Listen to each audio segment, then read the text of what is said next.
I prefer really not to speak. If I speak, I am in big trouble. In big trouble, and I don't want to be in big trouble. Enjoyed it. What's your favorite episode so far? Moment Mukhtar. Yeah? Mad episode. Funny, yeah? There was moments of funny, yeah, and it was mad.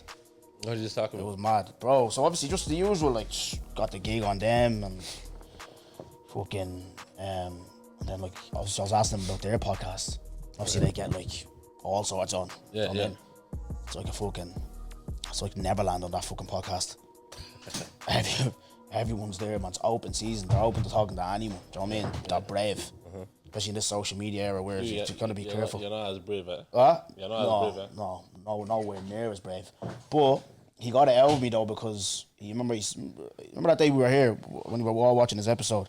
He's like, "God, Dongo, you're gone soft, blah blah blah." So look, I dived into the conversation. Obviously, I was asking him like getting transgenders and all on his thoughts on that and gave my little opinions on it and all as well. So we had a little back and forth. So I don't agree with it being taught in schools. And then he was like, "Nah, you're wrong. That's where you're wrong. People keep saying that. It's not getting taught in schools here. Obviously in America it's getting brought in, but not here or whatever." I was like, "Yeah, cool, but I don't know. I still watch this space because we're in an era where like it's follow, copy. Do you know what I mean? Because even I was talking to a girl last night. She was telling me like, she was asking, like her son was asking questions like about like why are men like, yeah, but she's like, but he was like, "Mommy, I know I'm a boy," like, do you get me? And she was like, "Oh, thank God," do you get me? I was like, yeah, flat out, because and I asked the boys then, I was like, if your son was to tell you like, yeah, I think I'm a girl, how would you feel? They were like, obviously they'd be good, but they'd love them the same, do you get me? Like whatever. I was like, cool, yeah. I think I'd be on antidepressants if my son came to me and told me that, do you get me? And I said it on camera, I don't care, I said it live on camera. So we'll see the reactions there, but like, yeah. They'll come for you. No, he said it to me. Mukhtar said it to me. He goes, "Yeah, you're fucked this episode." Because it was a proper back and forth. Especially those people that have been on you lately. Who? Those racist people now. Oh. No, but I won't say to be on me, because a lot of people actually, like, they have no problem. I don't think they have a problem with like you being like gay or whatever. But it's like, I think they same thing with me. It's like schools, innit? Get taught in schools and stuff. Which like I don't know. Which you could probably say, why can't people educate kids on it? I don't know. Maybe to like, look, there's gonna be households where there's two dads, or a man might not feel like he's a man. I don't know. But then obviously I didn't grow up on that. I grew up on like, obviously, like I said to him, like strict African household. And I don't hate anyone, do you know what I mean? Do what you need to do. It's just like, obviously, I'd rather like educate my children to be like, to love everybody, respect everybody like that, do you know what I mean, from home. Because I don't know, I'm not in the curriculum. Because I don't know, for me, I feel like with America, if I can say, they're telling, like they're really like pushing you that way. They're saying like, you might be, do you get me? It's okay if you feel. And kids are think, do you get me? So that's, I don't know. But yeah, are we live? Yeah, lovely. How are you, bro? Long time. What's the gig? Bro. Yeah? The gig is the same one. You did here. Dougal Productions. Yes, let's go. Domino Productions. I like that one. Long time coming, bro. I said, you know what? Especially the final two guests, because obviously my podcast it's meticulously planned. People just think like, oh, I'm just cherry picking out of a hat. So like I said, from season 1 to 7, I've been building a storyline. Do you get me? And obviously you know a lot of ins and outs of personal life, I can say, and then obviously business as well. And then obviously, as I said, like obviously you were managing me before, so I said, you know what, let's obviously, along with like obviously talking about what's going on with you or whatever, it'd be good for people to get insight as to actually what goes into Dongo Productions and stuff like that, because obviously you would know, and obviously just chopping it up or whatever. So yeah, no, I said I'll get you on, bro, and see what the gig is. But as I like to start, I'll just like, how are you first, bro? How's your week been, and what's the story? What's going on? That's small talk. Yeah, same shit. Yeah, you have to warm up though. You can't just dive in, bro. Yeah, no, but like everybody asks me, like when people ask me, how are you? I'm just like, same old, bro. Yeah, have nothing to tell you. Yeah, like we're pushing. Yeah, we're pushing. Yeah, we're pushing, bro. Yeah, we're pushing. Unless you get like detailed, then I'll start answering with like If it's vague, me too. I'll give you vague. Yeah. I hear that. You're doing what Jesse done to you. That's what you're doing. Don't worry. But You're doing what Jesse done to you. Okay. Sorry. Yeah. Life is good. You know, can't complain. Get married soon. You haven't been getting trims lately, man. You haven't been getting trims lately. I haven't. No, I've been seeing you open circle rough. Do you reckon? Yeah, you haven't, bro. I haven't. Corners are mad. Even where's your head at fullbacks. A fullback, yeah. Go on, bro. I don't know what's going Well, on. Dungo Productions said, let me clean up a little bit. I've been cleaning up lately, bro. What are you talking about? Bro, I've been seeing you, man. When's the last time you were at OC? Do you know, I haven't been going, you know. You see? Where's that? Going. The last time I was at OC like 3-4 was weeks ago. just before, I think, what's that night that they had after the break, after the tour? The testimony. Thanksgiving. The gathering, yeah. I haven't been since the week before the gathering, I think. Okay. So, yeah, I haven't been. No, do you know what it is? I like you, bro. Life. Petrol. Oh, petrol. Didn't get paid last month, bro. I'm on a strict budget. I wasn't working. If you watched the episode, people know from episode 1 with John, I wasn't working. I'm only back working now, so I was just like, that up and down, obviously, as well. A friend that obviously drives with me as well. Yeah, we rotate, like, and they got nicked, man. Oh. Yeah, and like, no full license, bro, got nicked, so they're kind of worried about driving now as well. So, Okay. So yeah, we normally rotate who drives, because obviously, you know yourself, man, cost of living, petrol, blah, blah, this, that, and that. But last night, though, I went to, I said, you know what, I'm not going to use that as an excuse, because like I said, there's another transition with life, and I said, you know what, just need to react in a good way, and I want peace, and usually, like, obviously we go with friends and stuff, so I said, you know what, Bunny, go, do you know what I mean, fuck it, it's for God, do you get me? So I might make an appearance on Tuesday, but yeah, Smiley, since you wanna jump straight into it, we'll dive straight into it, but I wanna get to know a little bit about you first, right, because obviously, our friendship kind of started in the group chat, COVID, football group chat, and I think you obviously then had, like everybody, they started content, I can say, during COVID. I remember you had a plan of obviously doing your football channel where we were going to be debating football and stuff. And you have a lot. I want to get you. I remember like early days. I remember like we used to. Obviously, you're a United fan, and I detest and hate United fans, and we have difference of opinion. And you're very like, you like arguing with facts. You don't just throwing things out there. We're all just off the cuff. I don't really like this guy at the start, man. I was like, I don't like this guy. I used to really go in on you, call your names and all, and you'd be like, what are you getting angry for? We're just talking football, blah, blah, blah. And obviously you got to see like who I am, like through management and stuff, so which is a beautiful journey. But so chat to me, bro. Like you, like your journey as a young fella. What were you like growing up? What's Smiley like growing up? Obsessive, man. I was like as a young guy, I was into the football up until about 12, and then I was still playing drums. I was playing drums since the age of 2 as well. So, playing drums since 2, playing drums in church, also playing football, and then you have that decision to make around 12, 13 when it changes from Saturday football to Sunday football, and obviously I had to choose church. My mom wasn't gonna allow me, so that's when I put the head down with the drums. And from like 13 till 17, 18, I was just practicing 4 or 5 hours a day on the drums. And then started putting myself out there in terms of being a drummer. And then, played festivals, tours, all that good stuff. See, with drums, obviously, because everyone always starts in church. You said 2 years of age. Yeah. So that screams to me, because usually when you see like wonder kids and all, and people, they do start early. So would you say like at that age, like you, obviously when you start playing, you were like top drummer? I don't know if I was a top drummer, but I remember being 7 and I was solid. Yeah. Yeah, but like 2, I think I was just bashing on pans, but there was probably a bit of rhythm there. But I think it was just a natural gift, natural gift, and from there, just. Was that a natural gift of football? Do you know what? I was actually good up until age 12. What happened? I got a knee injury. Fuck off you, will you? I did. Fuck off. What injury did you get? I know about knee injuries. What you get? Bro, I don't know. But listen, I was fast. Right. I was fast. So you said you lost your pace at 12. Yeah, bro. That is insane. That is insane. I'm telling that you, is insane. bro. I used to play left wing. Yeah. I used to play left wing or right wing, depending. Primary school, the boys will know. Primary school, Kevin Congolo, he can vouch for me, bro. What are you telling him about, bro? Yeah. Do you know what? I don't think it was an injury. There's a thing. I don't know what. It's growth spurts, I think it's called. You probably had that. Because I had that as well. Just pain in your knees. It started with my knee. And then I think first year of secondary school, Santry, I'm practicing. Yeah. I'm trying to sprint. Then something happens here. I don't know what this... Glute. Is it glute? Yeah. Something, it just went. Ever since, they slag me. I run with one leg. Like, one leg forward, and then this one is just like... So this one has to come back to catch it. Bro, one leg. Ever since, bro. I still probably beat you in a racer. What? No, I have one knee, bro. You probably would. I have one knee. With both knees, you're not even in this condition. Both knees, you're not beating. I was fast. I was quick. I didn't lose pace at 12 years of age. I feel like though I started losing pace when I was going to the gym. Okay. No, I started putting on muscle, bro, because I was a quick player.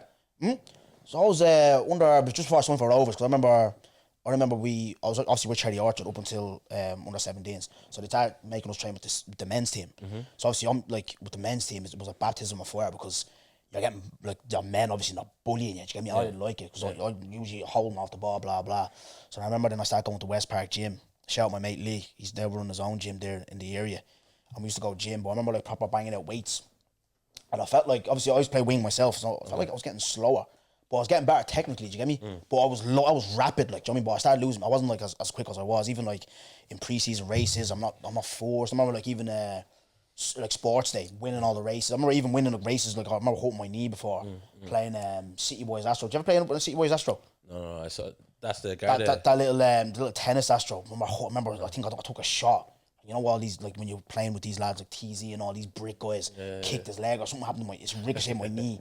I had sports day the next day. I just couldn't run away, but I was still winning. So what's it called? I felt like I was slowing down when I was 17, 18. Obviously with them with Rovers, you're not just training as in you do your Tuesday, Thursday. So you'll have gym Monday where you're like you have a program, right? You're doing proper stuff.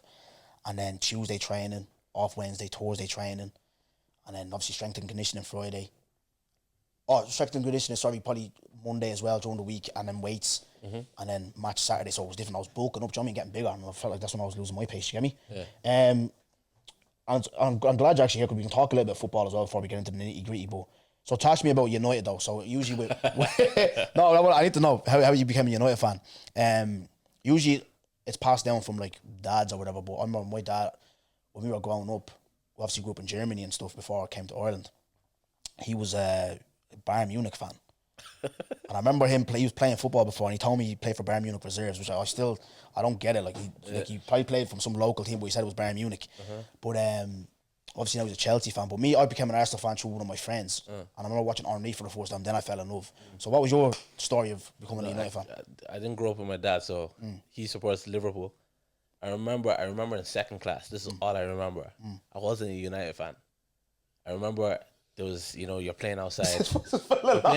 You're playing outside. You're playing like, let's say 6v6. Yeah. There's the girls there that cheer. I remember saying, I remember this. Arsenal, yay. Liverpool, boo. Yeah. I used to support Arsenal. I'm telling you, Arsenal, yay. Liverpool, boo. Do you remember the year? 2004, 2005. I remember watching watching the unbeaten season. No, I didn't watch that one. We didn't have the channels, but I remember watching the 2006 Champions League final. Yeah. I don't know if I was supporting Arsenal too tough, but what we were, in Sully's house. Yeah. Sully, we watched it in Sully's house, Yeah. So, remember, I don't know where the transition came. I think it was probably David. He liked Wayne Rooney or something. I'm a young guy. My bigger brother is one. Okay, let me go there. Yeah. Do you get what I'm saying? So I think it is passed down because even like I know people who are Villa fans. Obviously, I'm old enough to remember the traditional top four because now it's top six. Yeah. So I remember one time one of the lads on the road supported so you'll have like United fan, Arsenal, and we're killing each other. That was when the two boys were good, and Liverpool were like doing Champions League and top four or whatever. Then obviously Chelsea came in with the money, winning the league. So you'll have that. Yeah. Then you have one brother on the road who supports Villa. I'm like, what?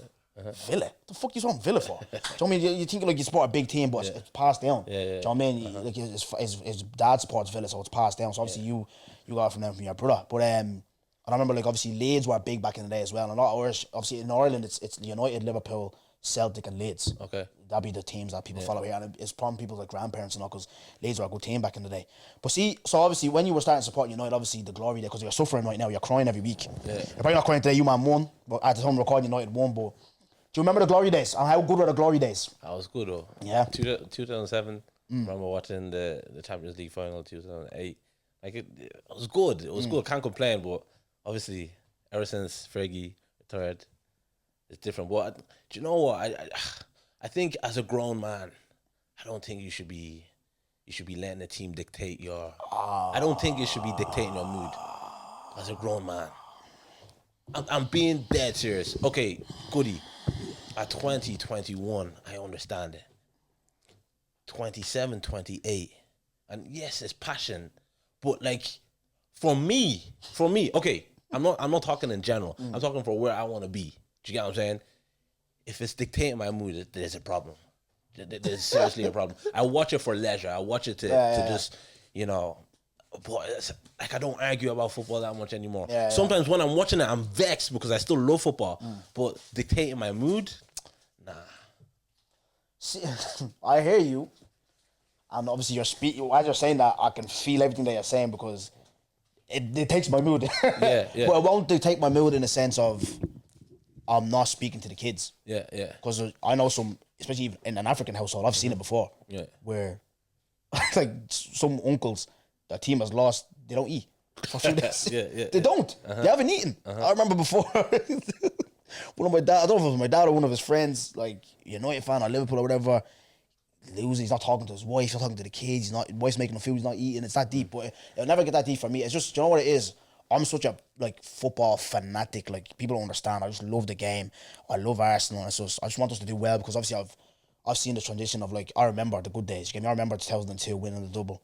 I remember being unbeaten. I remember going Champions League final. I remember the good days. You get me? And I think it's equivalent to a girl loving Cardi B or Nicki and like literally like obsessing over them, and then you turning around to her, like, Nicki doesn't even know you.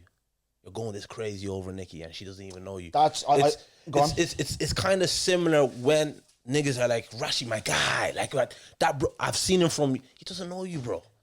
Doesn't, like, I like when Rashi scores if he's not playing well, but like to be so attached to the, like, screensavers, I may get screensavers. If your screensaver is a footballer and you're over the age of 26, problem. What are you doing with your own life? Honestly, we should be developing as men. People should be watching us. Yeah. Do you get what I'm saying? Yeah. As I said, as a young guy, you can obsess over these guys, and it's the love of the game. I get it, but at a certain age, you want to have big ambitions yourself. Do you get what I'm saying? So having someone's, on your screensaver, for me, that's problematic. I hear that. If you have big ambitions for yourself. Yeah. No, but I hear that, right? And what I was going to say is, like, because I've been in the dressing room, I've played the game. I know what it's like to score a goal. I know what it's like to win trophies. I've been on trial. I've been at professional settings. Been in America. Right? Don't go. No, I'm just saying. Right? So that's where, like, my love comes in for it, and I feel it. Like, it's like, even when I'm at home, I'm kicking every ball, and I just want my team to do well. And it does, like, you're annoyed. And obviously football tribalism comes into it as well, where you're in a group. Like, I'm back in the Arsenal chat now. They put me in, and you're there. Obviously, we're all giving our opinions or whatever. And obviously, someone may disagree. You're getting in your argument. It's all part of it, man. It's a beauty. It's a part of it. I get it. I used to be in the Hood Astro chat, the United chats. We argue for 2 hours. Bro, COVID days, we had the time. Yeah. Come on, 2 hours in the chat arguing about other man. It sounds bad. No, honestly, as I'm thinking about it, I'm just like, wow. But I'm not coming for anybody that does it. But I'm just like, because I when I saw you guys make an Arsenal chat, I made a United chat. So sometimes when I log back into Snap, I see them going. They go for hours. Yeah. I'm just like, boys, come on. Yeah. Come on. Like, go to the match, enjoy the match, like, visit the stadium, all that good stuff. But all this arguing back and forth. Nah, Rashi shouldn't be starting this Garnacho for 2 hours. Come on. What you're saying does not have any impact on what Ten Hag is going to do next week. 2-3 hours of your day. Yeah. That's what I'm saying. If you have big ambitions for yourself, I'm not saying don't watch, because these billionaires and these millionaires, they be saying you shouldn't be watching TV if you're not a millionaire. They be saying wild stuff. I'm not saying that. No, I think, you know what I'm saying? yeah, do you know what? Like still enjoy your life, but like speaking about it for 2-3 hours is problematic. No, I hear that. I'm with you on that. Like, even me, I don't like. It's not because you don't want to come across like you're big time or whatever. But it's like I'm at that age. 'Cause I remember even me, I'd be like probably too much because there's a lot of youngers in that chat. You get me? And I'll be over aggressive, and I'm like, you know what? Now just let them like do their thing. I'll probably pop in and give my two opinion or whatever. But more time I'm just reading and just watching them argue, and it's funny. Do you get me? But you're right. If it brings you entertainment, I hear it. Yeah. Life is tough sometimes. 100%. But something you touched on there, which like obviously you are doing the entrepreneur thing, and I want to touch on something that you said before. I heard you said before. What did I say? You said obviously you're going into this world of like creating, but you don't want to be called a creative because being called creative, you just hear broke, yeah.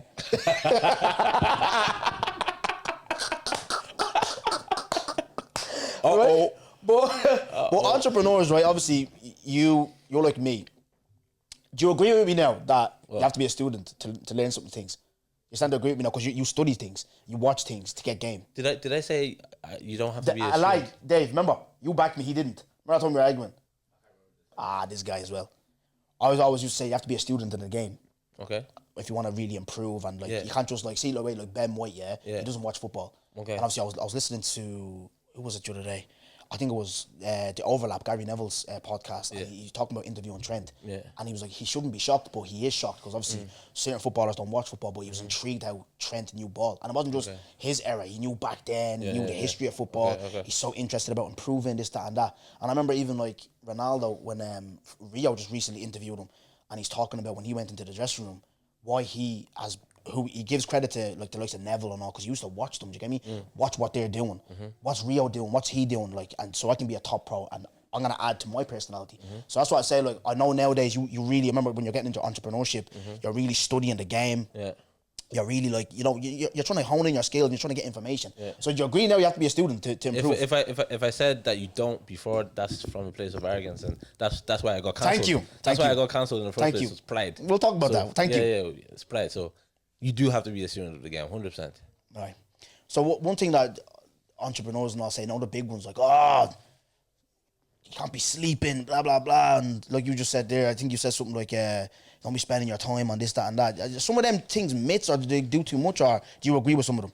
No, I agree with some of them. So for example, as a content creator, if you're creating content about football, like Steve Howson, Arsenal Fan TV, all these man, they're making money from it. Do you get what I'm saying? So I'm not saying football entertainment don't engage in it too tough, but I'm saying don't let that, because your time is your scarcest resource. So if you're spending 3-4 hours a day, and I know man them aren't doing this, but if you're spending even 2-3 hours on the weekend, just you're watching the match for 2 hours, build up everything, pre-match, post-match, everything, and then you're going to the group chat for another 2 hours, 4 hours on just something that's not actually going to develop your own life, that's not going to help you provide for your children, for your family. Do you get what I'm saying? That's where my problem is. But your question was, do I agree with the entrepreneurs that say don't sleep and all that stuff? I don't agree with that. I think you need a fresh mind. In order for you to create, you need a fresh mind. Do you get what I'm saying? So, but I think you will know within yourself, I'm obsessive. Like, I'm obsessive whatever I do. When I was enjoying myself, I was obsessive. When I'm putting my head down, I'm obsessive. If you're an entrepreneur and you're not obsessive and you're a bit balanced, do that. Have your 9 to 5 and work on your side project on the side. It's no problem. There shouldn't be like a one way to be successful. It all depends on your character, your personality, what works for you. Do you get what I'm saying? People will try and do this obsessive grind, and it's not really in them. It actually suits them better to be a jack of all trades and have their have their egg in this basket and this basket. Depends on you. Some people are great at multitasking. I'm not. I like focusing on one thing and just put my head down. So, like, I don't agree with the entrepreneurs that say that. I think if it works for them, it works for them. You just need to do some self-reflection and know what you're kind of capable of, and really double down on that. One thing I like about you and your friendship group, I like that accountability thing that you have going on. Especially, I remember talking to one of the guys. I don't want to mention names. Like I said, if I mention names now, people have been complaining all the time, always in my ear. But anyways, I remember asking him like after church actually, I was like, oh, so are you going out tonight? Because there was an event on. He was like, going out? What's that? You probably know who it is, yeah? He's like, what's that? I was like, oh, like there's something going on. You going? What's the gig like? Do you know what I mean? And even with me, I find like because of like, you know, I'm not working, so you haven't got the means to go out. Right, number one, and then it's like I'm not even on it anymore. I'm not even getting FOMO or missing out on these nights. So I find myself like just sitting at home chilling. Yeah, but where did that come from you? Where the book stopped? You were like, right, lads, this is what we're doing. We're doing this, and obviously if you're not checking in, you're not doing this. There's an accountability. There's even fines and all blah blah blah. So where did that come from? Where did that start? The accountability chat. So obviously my life before was partying. Yeah. Out late. I never actually had a routine. So, and then even as a musician, you're creating music late night. Well, above a studio. 9 a.m. you don't hear people in the studios. More so from 6 p.m. That's when musicians, producers. That's when we're most creative. I don't know what it is, but that was the life I was coming from. And then to now go into this tech world, I was looking more at these Jeff Bezos, Elon Musk, all of them, and I realized that a lot of these guys, they wake up early. So I was just like, you know what? Let me try to do that as well. So I went for the 6 a.m. This was March, April of 2023, and I was struggling. I can't lie to you. I was just like 6 a.m. I would look at the alarm. I would just like snooze. I would sleep for like 2-3 hours, and every single time I felt bad, I just felt like guilty. I was just like, I need to be getting up. I need to be doing this. I was watching more content. They're like, yo, you need to stack up wins in the morning. You need to snooze, don't hit snooze, get out of the bed, drink water, go on a walk, da. So I was just like, I know what I need to do.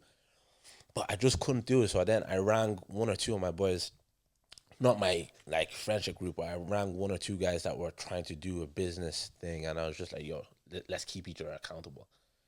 Give me a wake up time that you want to wake up at. I'll hold you accountable on it. I'll give you my wake up time. And then we just put a structure like that in place. But there was no points and there was no forfeit, no money, no fines. So we were doing that. I'll do that for 3. I love being competitive. I like when people could see, this guy's just, his work ethic is insane. Do you get what I'm saying? I like, it's not even when the eyes are on me, but I like when other men are just like, nah, he actually works hard. Do you get what I'm saying? So that made me actually commit to it. But then they'd tail off a bit. One of them left the chat, and then it was just me and my guy from England for like 2 months. We're just in the chat. It's not really giving.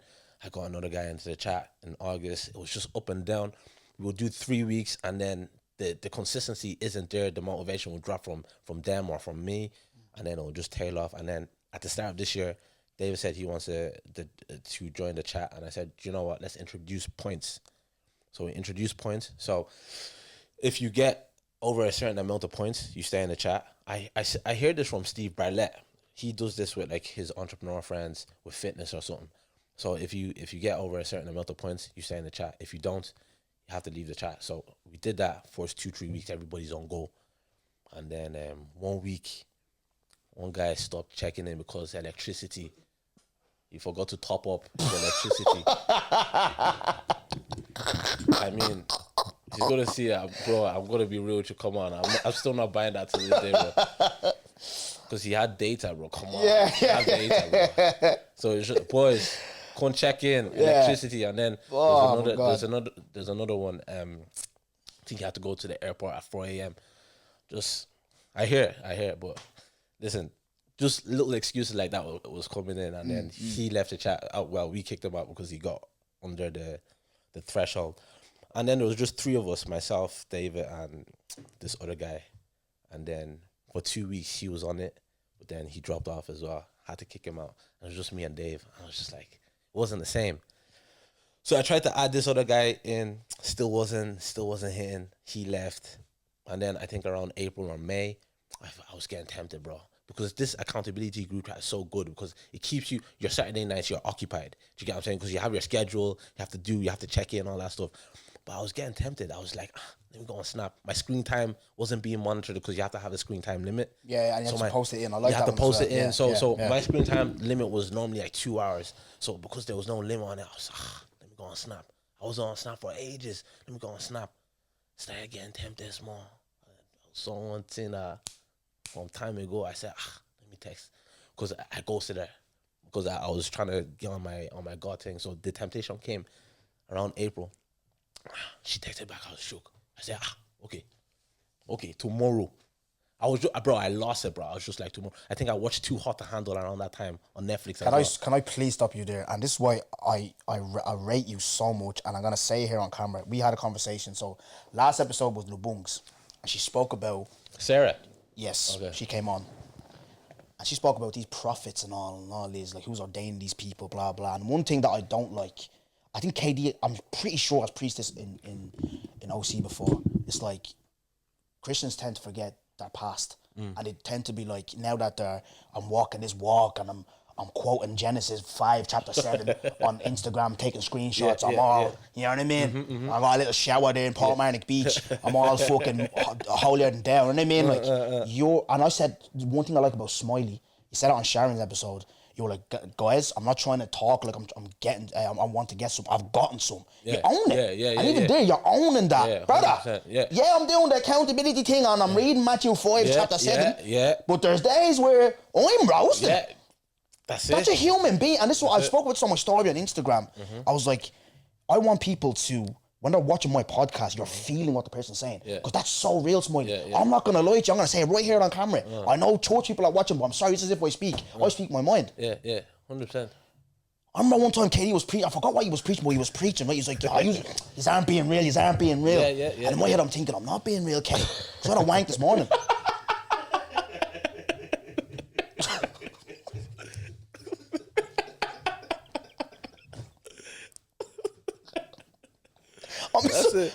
It was just, you know, it's been, it's been heavy, bro. You know the gig, you know what's going on, right? And it's like when man's trying to get along, it's not like back then you had one, it was grand. You know what I remember one time I was trying to chat with a girl, she goes, "Do you not have a family?" I'm like, jump in. I'm getting that a lot. You have kids, you know what I mean? It's hard. It's gone harder to go on loan. But it's not even loan anymore. It's like I'm a free man. I can do what I want. Do you know what I'm trying to say? So I was just like, and like you said, temptation. I wasn't strong, bro. I wasn't strong, and I blasted one out when I went to OC to pray. Did you get me? Had no petrol that day, but I said I'm gonna get down to OC because I jerked off this morning. Do you know what I mean? And I always, sorry for coming across, and I'll finish here. And I always, do you know what it is, right? I remember my sister said to me, "Did you pray every day?" And I goes, "Some days I don't. I forget." And I went a couple of weeks where, not weeks, like a week where I just went to church and prayed. You get me? So she was like, "That's crazy." But I remember, like, and I've had a few little, like, times where, like, it's gone left. And I'll ask you this, right? And you give your opinion. I always feel like when I do that, I feel too ashamed to go to God and say, "Yeah, look, sorry." You know what I mean? Because I know, like, tomorrow I might not go out again. Do you get me? Like, what's your kind of thing on that? Like, I think still go straight back to God. That's what I try to do. Even sin is separation from God. Yeah. When Adam sinned, when Eve sinned, they were separated from God. Sin. People think sin. Oh, I sinned. Sin causes separation. What the devil uses is your thoughts to enhance that separation. So he doesn't care if you wank. The devil doesn't care if you lust. He doesn't care how he gets. He just wants separation. He doesn't want you communicating with God. So if you sin, and then he has the opportunity to use your thoughts to go further and further away from God, he's just like, happy days. Do you get what I'm saying? So if you know the devil's plan, you're just like, yeah, I sinned. Okay, go back to God. God doesn't turn his back on you. Jesus died for us. He knew we were going to sin. He knew I was going to do what the madness I did with girls. He still died. Do you get what I'm saying? So it's not a case where he won't forgive you. Like, you could go to him every single time, and he knows after you're still going. And that's why I stopped paying tithe in church. Like, when I started doing my rubbish, because I had that mindset where it's just like, I know I'm gonna party next week, and I know what I'm gonna get up to. Why am I paying tithe? Why am I trying to honor God when I know I'm gonna get up to a madness? Do you get what I'm saying? But if I could look back at it now, I'd say go back to God every single time. But we don't want to live with that guilt. We don't, like, because actually sinning freely, you don't have that guilt. But when you're actually trying to develop your relationship with God, you don't enjoy sin anymore. And that's a problem. I have a question for you, right?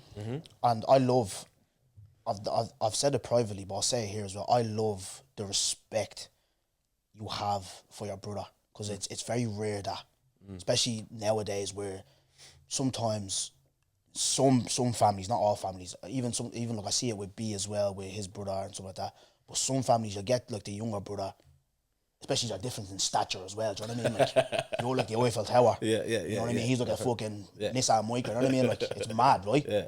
But I love the respect that you I can see it. I love the. I remember when we were having a debate and David was cooking and you were like, I like when he does this one. When he does this, I just love. It's just so refreshing to see, bro. But it's like, did what role? Because obviously, Smiley, you're doing like, and this is all public knowledge, right? It's not, I'm not trying to stitch you up because, do you know what? Actually, before I even get into that, I don't. No, but I don't like how you spoke to me on the phone today when you were like, so what are we gonna talk about? You know what? I'm not gonna come up here and like, so what was this girl? I'm not doing that, bro. I'm just trying to get to a story because you're reformed. I didn't like that. I'm not gonna lie to you. I was on the phone. I was like, he knows the gig with me. Like, he knows the content. You know what I mean? Like, No, but I didn't know because after Sharon's thing, he goes, I'll get brass out of you.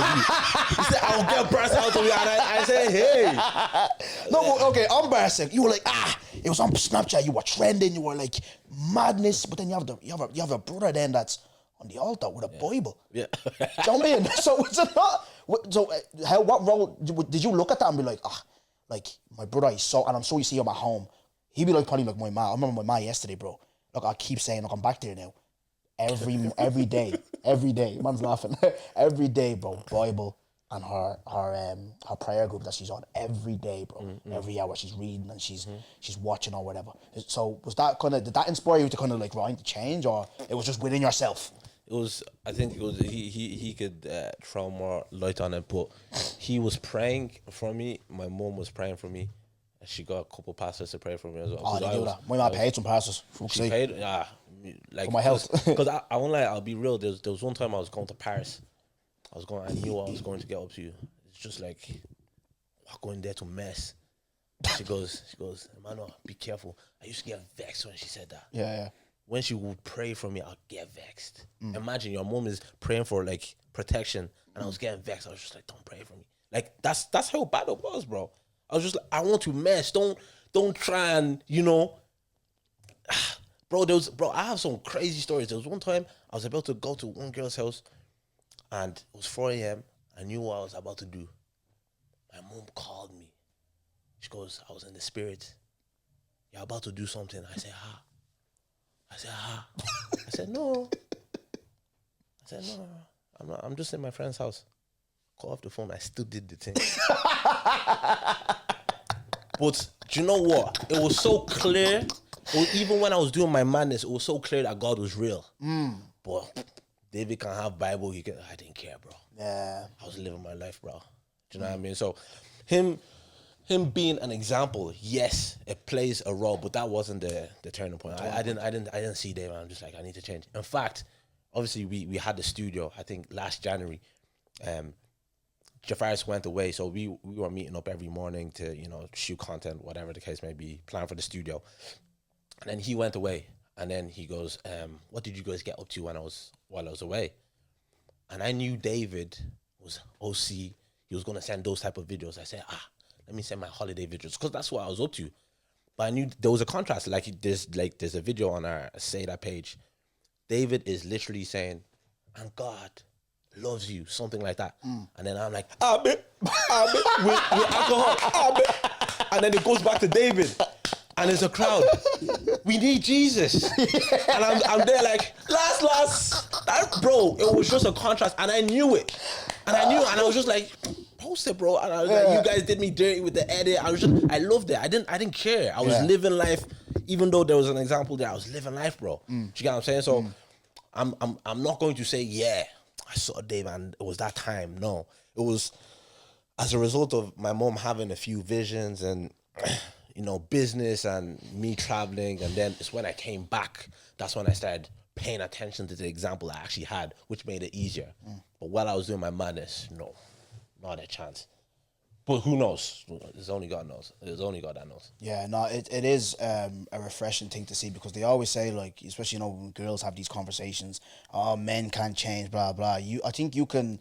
I don't want to put that tag on you. I know you never want it, but like you can be that like example that a man can go from that lifestyle, because it was bro, it was I remember even like you looking at your Snapchats, you're just dashing people money, tables. It was insane, bro. And then to see the change, you're you know, you're in church giving a testimony. Yeah.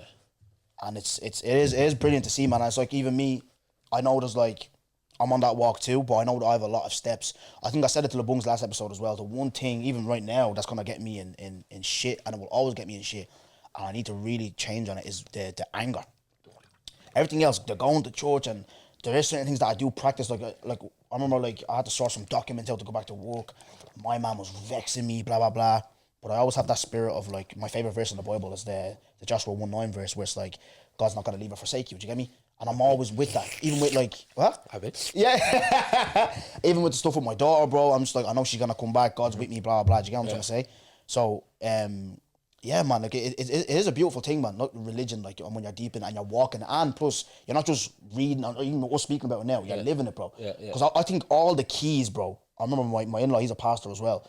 Like he's always telling me, like, all the keys, even when it comes to like relationships and all. Forget pods like this and TikTok and Twitter, where some women be fucking getting their little opinions off 50-50 this. No, he's not a man and blah. No, it's all in the fucking. It's in the good book, bro. 50-50. No, man.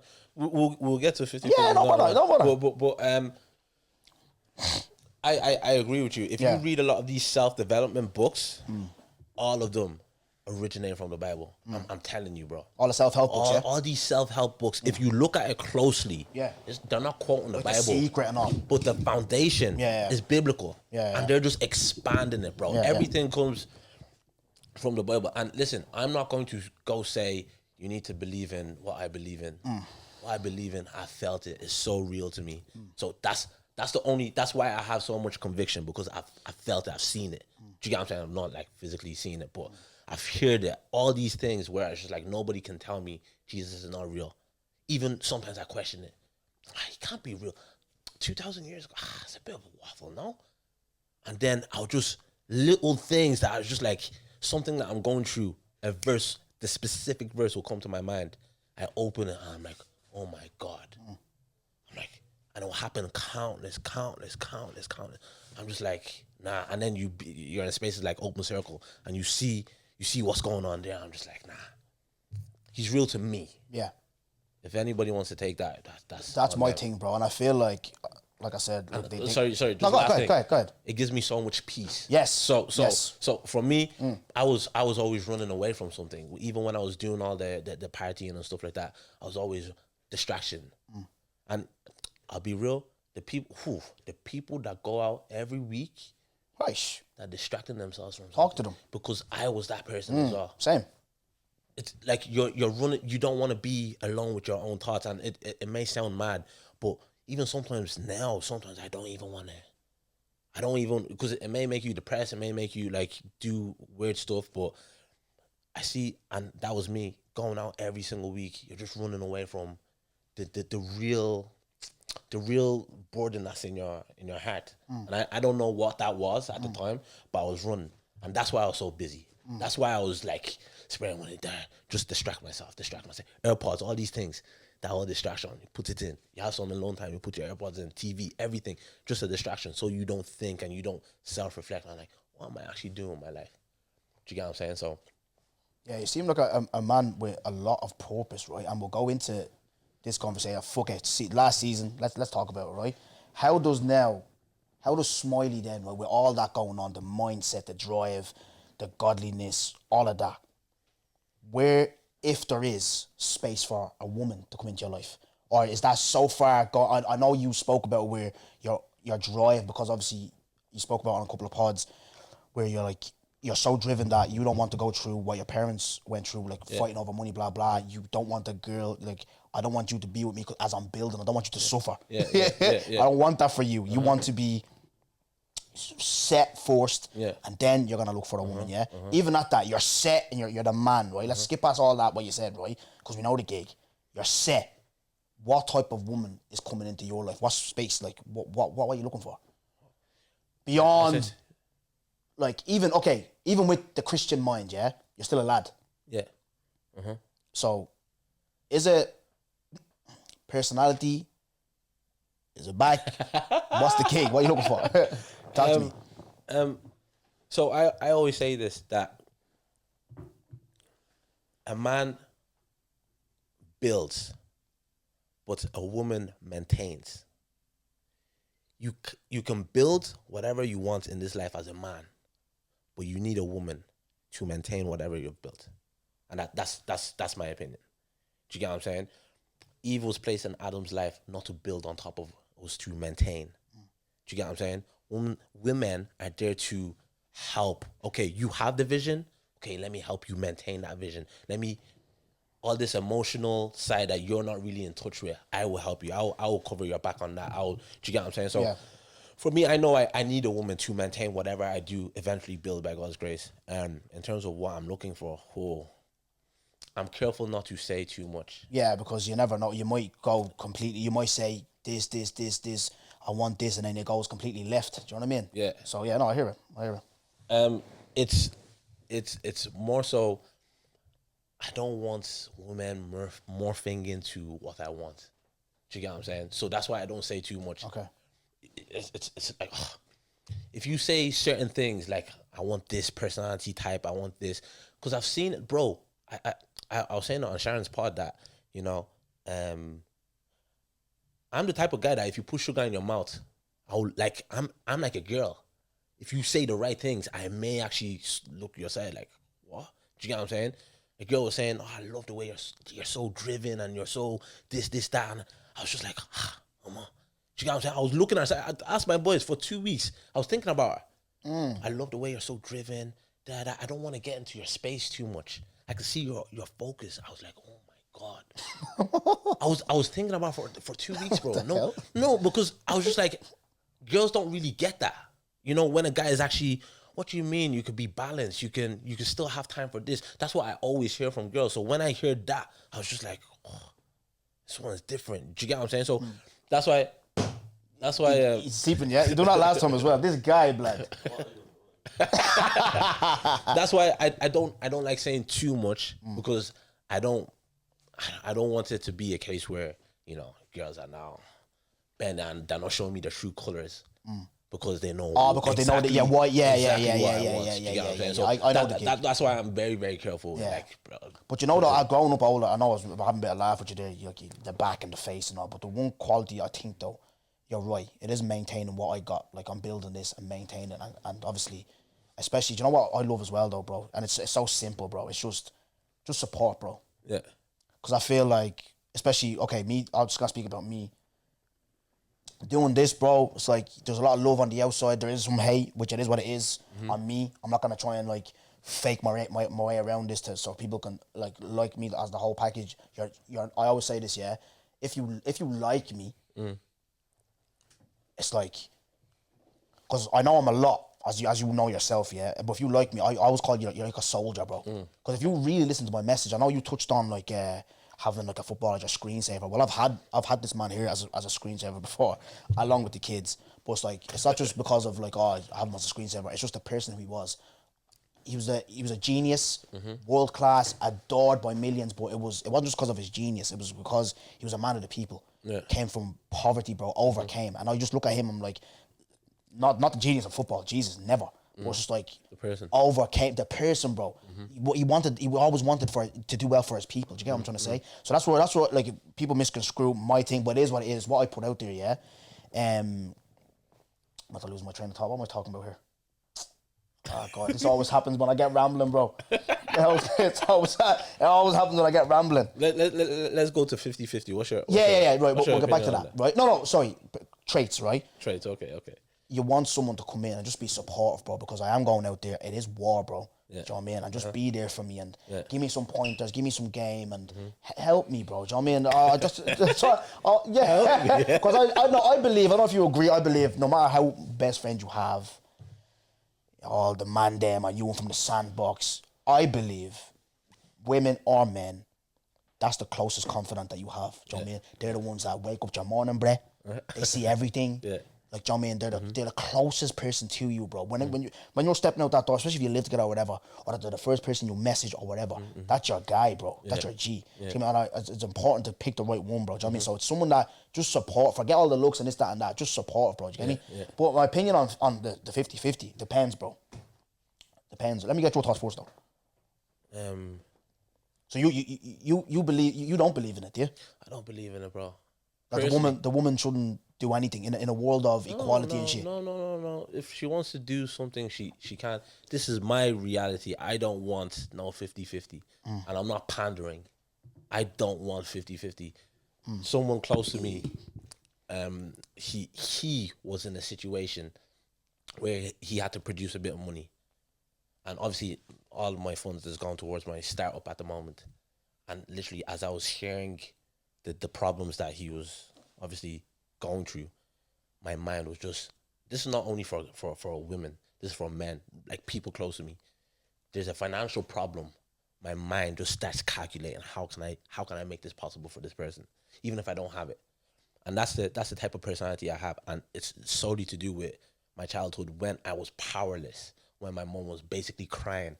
And I felt like, oh my days, I can't do anything. I'm 12 or I'm 11. Yeah. Do you get what I'm saying? So whenever I hear someone like venting about like their finances or something, I'm just like, and I don't help every single person. Do you know what I mean? Because you can't. You're not a charity boss, bro. But when it comes to finances, I have a soft spot. Like I just don't want that being a problem for the people close to me. Do you get what I'm saying? So I will go through the war right now. And I will put my head down so the person that comes into my life never has to worry and stress and that. That's me. But if other guys wants to do 50-50 with their own women, so I'm not going to, that's their own relationship. Me personally, I don't know. Should be a provider, bro. Even if it's 80-20, you should be a 50-50. 50, then that means you should be cooking as well. You should be cooking, you should have apron as well. Clean the house as well. Go 50-50 on that one. Honestly, if you're doing 50-50 with your woman, you should be, who's cooking today? You? Okay, I'll get tomorrow. That's how it should be. You cook today, I'll do it tomorrow. Oh, are you cleaning the house? Okay, I'll clean your room tomorrow. That's how it should be. So you're saying if it's not just about finance, it's right across the board. Yeah. If I watched the young fella today, you're doing it tomorrow. That's what the thing. The woman's job is to obviously do the feminine stuff. You know, clean the house. And I'm not saying she's only limited to that. But that's her job. Do you get what I'm saying? Within the household. Now, if he wants to chip in here and there and, let me wash my plates today. Do you get what I'm saying? That's fine. But I'm saying, if she's doing all that, making sure the house is clean, you're coming home to a cooked meal, at least you should be putting yourself on the line out there so she doesn't have to worry about the electricity. Yeah. Do you get what I'm saying? That's what I'm saying. So if you go out there and you are providing, you should be coming home to a house that is like well taken care of. The children are good, you know, it's clean, the house is clean, there's food on the table. Do you get what I'm saying? That's my opinion. No, I'm with you. No, I'm with you on that. I agree with you. Like, especially if you're out there, like, you know, in the trenches, like I said, and at the time, men are more time. They are. Yeah. They're out there in the field, bro. You as an honest man, as you've just honestly spoken there, right? So here's where I want to kind of segue into managing Dongo Productions, right? And obviously, we were talking about this the other day with DBO when she was here. Shout out DBO.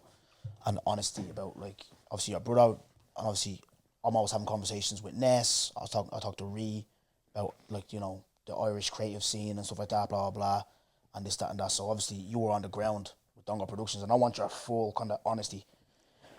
So we'll go to the start on that famous phone call that I always talk about. I remember even on the BTS, I was watching it the other day. I remember saying to you, I was just giving you your flowers. I was like, thank you for like making that call. You could have called anybody. And I remember 2021, COVID times, I was just out of the shower. I was about to watch, I think Spain were playing, the Euros, I think it was. I remember you just rang me. Because obviously we had to be doing the HTT stuff for a while. I did the talent shows and some lives. So what was it that made you kind of call me? Because we never really had that conversation. So what was it about me, or what was the gig there like? Obviously, when we were doing the HTT stuff, I just always saw your personality as just like very, very out there. You know what I mean? Like entertaining. I think there's was one video where you were homeless at the time. Yeah, we were. Yeah, we were in the The band. host, yeah. And you still came in and you were like beating your chest, just so much passionate about football. And I was just like, he's a personality. Do you get what I'm saying? So, of all the guys, like Paul was a great personality as well. But I was just like someone that actually that's suited to where your head at as well. That's like, okay, he's old enough to have like a normal conversation. And then I also heard you talking about like Fabu D and all these little things here and there. You know, that I was just like, this guy, he could be a bit controversial as well. So I was just like, you know what? You were my first thought. I was just like, let me, because I knew you won't hide under the lights either. You know, there's certain people that later on they start going into their shell. You know, but I knew that David was saying, "Oh, Smiley, you go on." I was just like, "Nah." But I'll call Goody. I knew 100% you weren't gonna like shy away from questions and stuff like that. So that's. You were there in the room when that moment happened, yeah. And I remember watching it back a couple of weeks ago. And I remember I was looking at. I don't know what your opinion is though, but I remember you being there. You can hear you laughing in the background. But I was like, I look at it now, especially with the podcast. I'm gonna ask you your opinion on the podcast game now, but it's like, I don't think because remember that was my first pod because you didn't air your stuff until like I remember you start airing it then or whatever. But I remember you never aired that stuff like, but I remember I was watching. I was like, I don't think that was my first ever pod. Like, you know what I mean, I was like, I don't think anyone has come in the game like that. Do you know what I mean? So talk to us if you remember the conversations and what happened and all. Like, what was it like being in the room and just laughing your head off, watching someone on camera be able to be so confident and just crazy? What was that like for you watching it? Like. The way you're doing something that not a lot of people know you're doing, but you're just there's a reason why. No, I'm not. But there's a reason why. There's a reason why. Because you're gonna give me your honest opinion of what managing me is. I know what I'm doing. It was funny, bro. Like genuinely, like I don't laugh at just rubbish. You know, I'll do. Do you get what I'm saying? Just to some effects, you know. But you are genuinely cracking us up. Do you know what I mean? So. It was actually refreshing to see, because you said you were gonna come on Smoke. Yeah, I remember in the car. Yeah, you were like angry. I'm vexed. Yeah, and then you just like very free flowing. You know, you were just very calm, cracking jokes, and I hadn't seen that side of you before, so I was just like, this guy is funny. And then you went into the whole pull out, suck in, all that stuff, and I was just like, yeah, we have a winner here. Like he's. Yeah, you had the gift of the gab in terms of like being able to hold a conversation, show your personality, and not get fazed by the cameras and the lights. And so then obviously that leads us to obviously the viral moment. It's gone wild. I remember you ringing me, Dongo, you to take advantage. And then obviously we came here, had plans. So see, like, we're gonna get into managing, yeah. And I want you to be honest. I can take it. We're men. We've always had conversations. I want full transparency. Want to know the gig. Obviously, we're finishing up this season and stuff like that. So, like, no more seasonal stuff. We're going to be weekly or whatever. So, I want us to end with a banger. Episode 9. Sorry, guys, I haven't even done an intro. Episode 9, guys. If I Speak podcast. Got Smiley in the building. We're just chopping it up and just reminiscing and stuff like that and then getting the gig on Smiley. But, how did you find managing the brand Dongo Productions? How, like, talk to the people, like, difficult, easygoing? What were your, like, hard things of like managing me, or what were the easy things about managing me? One thing is in terms of personality, I think you have a great personality, you know, in terms of just being all around. You know, you could be controversial, you could be funny, you could be calm, like you want to chop deep, you know, like in terms of personality, I think it's great. The controversial stuff would get me a few emails. Yes. So get me a few emails. Yeah, I tweet about this the other day. Yeah, get me a few emails, get me a few calls. Like, was that annoying though? Not from my part. Like, say for instance, man, know what I'm like in the sense of like, I'm just giving my opinion like everybody else. Yeah. Right. And I always talk about on this pod about my imposter syndrome. I'm like, I don't know how my thing goes like this so much. Why do you care so much about my opinion? I'm gonna say this, and this is with respect. I'm not even saying this as being a dickhead. Don't laugh. Right. There's a guy out there we know. He's a promoter, artist. He's in a wheelchair. Okay. Right? And I said something along the lines, and this is how we talk in Brooker. I'm not even going to, or in Tala, and we talk like this. I don't mean this in a bad way. And it is bad to say, but I'm going to say it, just for full transparency. I was like, these handicap promoters. Yeah. And I was not about my man. Obviously, he's a promoter. You got an email or a call, and obviously you were like, you need to kind of explain yourself, blah blah. But was that like, I should be watching myself a bit more, or it's like, listen, go. He's not. You know what I mean? Like what? It's just him. I think I probably wasn't clear on the brand. Do you get what I'm saying? And I got you to type out documents for me. What was your brand? What's brand? Yeah. I think it was more so not understanding your brand. So like, if I understood your brand, I was just like, yo, bro, I'm gonna come for these people. I'm gonna come for these people. I will know how to handle that. I'll just be like, yo, listen, this is Dongo. You know, whether you subscribe to it or not, this is who he is. But because I was kind of unsure whether do you want to play the game or do you want to be your full authentic self, which is something that you said you never want to change, but it was still like, you know, how do you really want to do it? So when I was getting those type of emails, I didn't know how to respond. So it was just like, you know, and I do think that with you, the microscope is on you a bit more. You know, they look at every little word they're waiting for, and it's because you're very arrogant. So it doesn't surprise me if you're saying nobody can slap me in Dublin. Yeah, if you're saying stuff like that, trust me, the guys are gonna be waiting, bro. They're just gonna be waiting for you to just lack. Do you get what I'm saying? So I'm not saying that in a bad way. I'm just saying no. Speak full transparency. It's not bad. Not bad. Your personality would bring those little, like I didn't hear handicap. And I didn't interpret that. I didn't interpret it like that, you know. Which is not. I'm not saying what you said was right or anything. No, it's not right. It's just bad to. But listen, I'm not gonna, because we're in a social media era, bro. Yeah. Outside of cameras, outside of TikTok, that's how you talk. Man talk like that. Man say words. Yeah. Do you get me? But all these things are media training as well. It's just like there's certain things. No, when you come on camera, there's certain things you can't say. But I think if someone else said it, it'll just be, you know, brushed the carpet, you know. But because you have that, do you know what I mean? I'm the best. I'm this. I'm that. People are waiting for your downfall, bro. People are waiting for your downfall. So they'll look at every little thing. I remember going to Vela. One guy will come and say, yo, warn that you're a Dongo guy, bro. I'm like, I warn him for what? He's just like, bro, his male, bro. What did he say? I think you were talking about something wasn't even that deep. But I know what was under it. It's because you have that personality. Do you get what I'm saying? What? Let's go for it. We'll have a knock. Do you know what I mean? That, as a man, do you know what I mean? Certain alpha males as well, they don't like that. They don't like that. Who does this guy think he is? So you're gonna get that hate. Do you get what I'm saying? So for me, that was you. That was just your personality. So I think people would, you know, over exaggerate certain things that you did. I remember this one time I actually felt sorry for you. And it was one time, usually look, when you're giving out, I'd give out as well. We'd argue. But there was one time I actually couldn't argue. It was an incident in Vela where there was about 3, 4, 5 man. And I am going to name some names. I remember Alexi. Shout out Alexi if you watch this, yeah. Alexi said to me, he goes, Dongo, don't worry, I got your back. I'll never forget that. It was 4 or 5 man. I was on my own. And usually, like, I clocked, like, I don't go out anymore. But when I'm out, I'm usually out with, if it's not Ness, it's Emmy. Chest is out. What? No, it's not even chest is out. I'm with gal. I'm not out with the man. I'm always with, like, Emmy, Ness, whatever. Yeah. I'm never out with the man. But obviously now we have a little friend group. There's Simba, there's Akbo. But at them times, going to these places, I'm not with man. Do you get me? Yeah. N1 doesn't go to these things. Yeah. John doesn't go to these things. Yeah. Blair, Jamar, at the time when we were friends, they don't go to these things. You know what I mean? So I'm literally on my own. Do you know what I mean?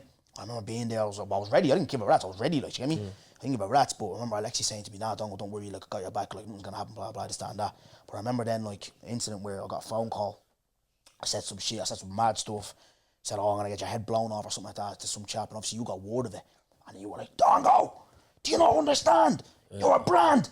Your voice was squeaking. You were going, "Come on, man, you're gonna ruin everything." What were them?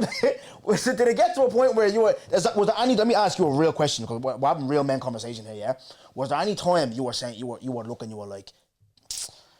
I remember at the start. I'm gonna be so real with you, yeah, because some of the arguments we'd have and stuff like that, and obviously family. Obviously, they'll always look out for me and stuff. They were like, "Oh, Smiley's not doing anything. He should be in these rooms. Your manager should be doing this, blah blah, all this." And I remember, like, at the time, did you not think, like, I don't think all this is worth it? What made you kind of stick around for so long? Because we're gonna get to why you kind of like we departed. Do you know what is? I just believed in your personality, like in terms. You said this to me. You said this to me. Personality. But I'll be real, bro. COVID had me doing. You know, let me try this out. You know, that's what COVID had me doing. So with you, it was just like, yeah, let me, because with the plan with HTTT was eventually like, if we were actually consistent and we actually like released episodes, the plan was to blow and then start managing some of the talents, quote unquote, you know, some of the personalities, you know. So that was my initial plan. So when you were doing it, I was just like, okay, happy days. But I think I agree with your family. I never actually disagreed with your family. I actually never, I was more of an admin than I was a manager. Do you get what I'm saying? I wasn't really pulling myself out, yo, I have this. I think I did it once with DJ Copy's manager. I don't know if you know DJ Copy, but I did it once. I sent her some of her stuff. That was the only managerial stuff I did. Do you get what I'm saying? It was more so admin. They come to me, I answer. Do you get what I'm saying? I wasn't trying to. It wasn't like I was creating. So I agree with your family. I wasn't doing much, and that was because I think personality was there, but I think I needed more consistency from you. I think I needed you to be a bit more resourceful with yourself. Like, I was frustrated at times where it's just like, oh, studio is down, and like I can't do anything. And I'm just like with that type of mentality, I was just like, bro, you have a personality. It's not about the production. It's about you just showcasing yourself. Where the studio's down, okay, boom, rock an iPhone, guys. Over the next 2-3 weeks, I'm gonna be. I think you tried a New Year's vlog, and I was just like, just do stuff, you know. And then I would latch onto that. I remember always because I played drums. My number one rule for me teaching anybody was the only way I will teach you is if you have a genuine interest in this thing. If you have a genuine interest, I will teach you. But I always used to test it out. They would tell me in church, oh yeah, teach these children. I'll be like, no. I'm not going to waste my time teaching someone if I'm going to be there for 2 hours, pour into him, and then he goes home and he doesn't practice anything. I hated that. So I always used to look out for those people that, you know, genuinely, I'll leave them for 2 months. I'll say I'm not teaching them, but I'll just see them on the drums, just trying to practice themselves. Oh, Smiley, I found this YouTube video. I'm practicing. Those little things, that's when I really latch. And I'm not going to blame you. Me personally, my head wasn't fully there because I'm a numbers guy as well. I was just like, okay, you put your all into, like Sappho, you put your all into management like this, and yeah, still getting. I felt like there was more to me. It's almost like you being a producer for like you're doing editing and stuff like that, and you're seeing people making content. You're just gonna. I feel like I could do more. So that's going to be boiling on the inside of you. So you're going to treat that editing stuff like a side gig. You're not gonna be fully invested, and obviously that wasn't fair on you. But it was almost like I was starting to figure out myself. Like, I like solving problems. I think I like being in business.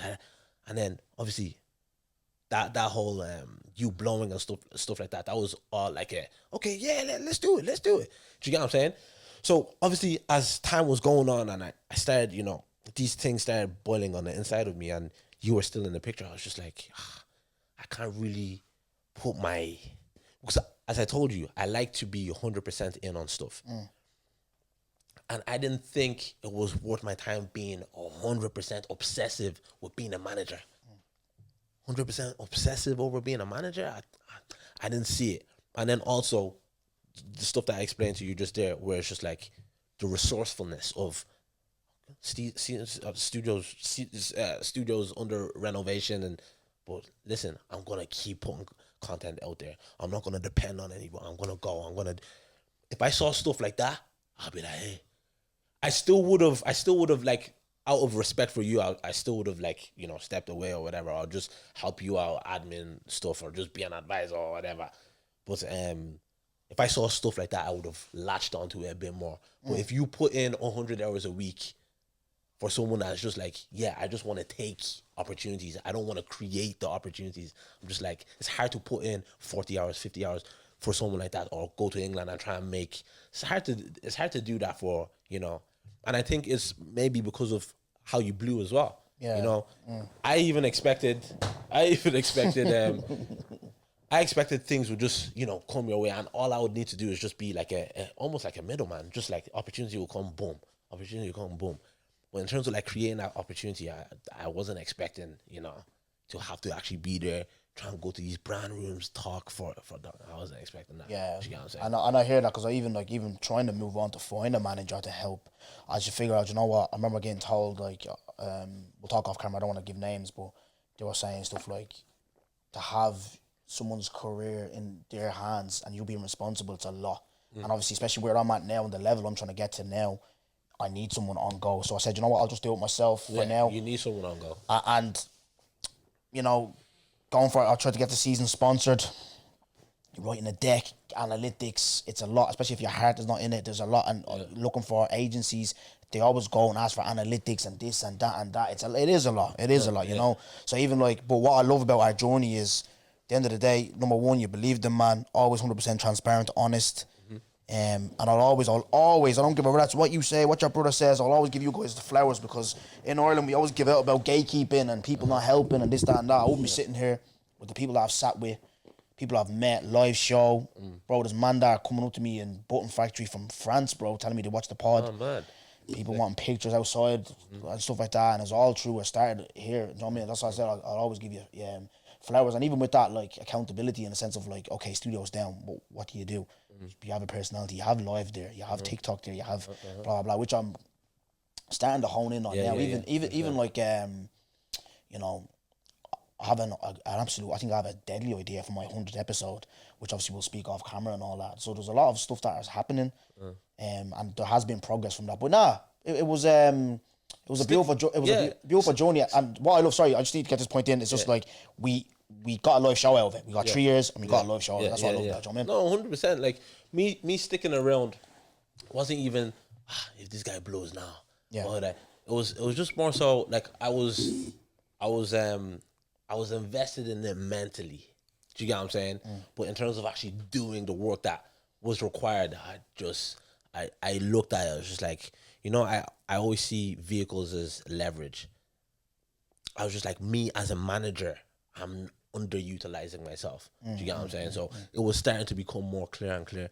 Even your live show, get Fiona. I was just so into my startup, just like, get Fiona. Yeah, I'll just be there to, support. Yeah, you need band. Okay, I'll get Fiona to email. I was just like, that's not how I'm meant to be. And I don't really like doing things, half-half.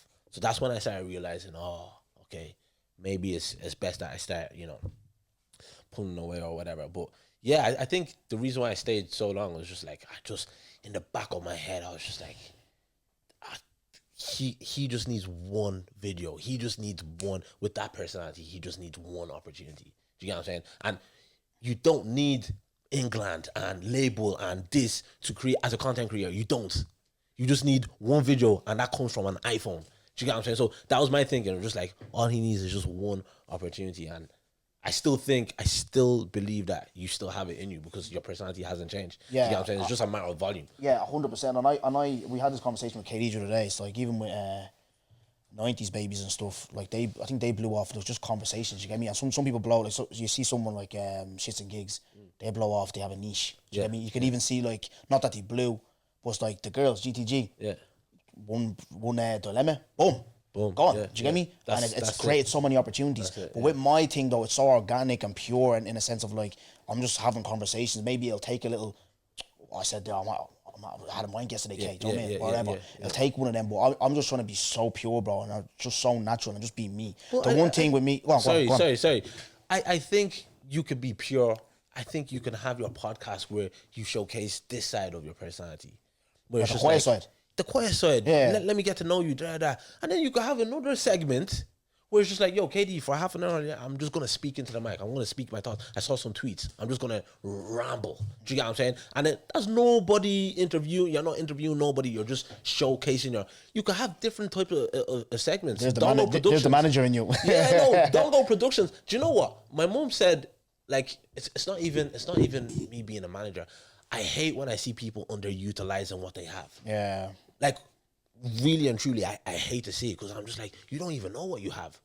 I was talking to a girl on, I think, Thursday. She goes, oh, yeah, I do lashes and that. And she goes, I'm I'm not really good with the content. I'm like, but you're good. Like, just commit to it. Just do it. Just like, you don't know what you have. You have clients and you're not even putting in the work, and you still have people ringing you like, oh, when are you gonna open up your bookings for this month? And you're not even putting 100% into it. You're not putting 100% into it. And you have people from France saying, I want to get a picture with you. Are you stupid? Yeah. And you're operating at 30%. You're operating at 30%, bro.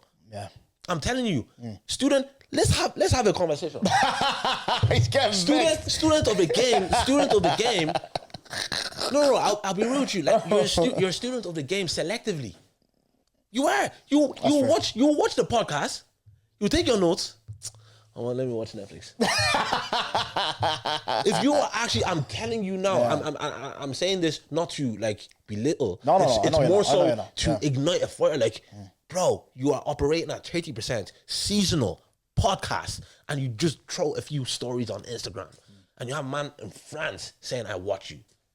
You go out and people know who you are. That, bro, if you just had that work rate every single day, no matter what, I'm going to commit to you making 3 pieces of content, no matter what. If you had that, I'm telling you, eventually one of them will catch fire. So that, for me, that was more so, even when I see you now, I'm just like, the football thing. You have so many layers to your personality. You can make your TikTok about football. You can make your Instagram about promoters in Ireland. You can make your YouTube about interviewing people. You have so many different layers to you. You can make Snap about your work and venting. Yeah. You get what I mean? There's so many layers. You're not big on the private story thing, aren't you? No, but I you don't like the private story. No, but I'm saying you have so many layers to you that you could just every single day just post. Do you get what I'm saying? So that's my thing with you. If you were operating at 95%, and there's 1 or 2 podcasts that they were operating at 95%. Yes, sir. And they got the 50 views a week, and that's their limit.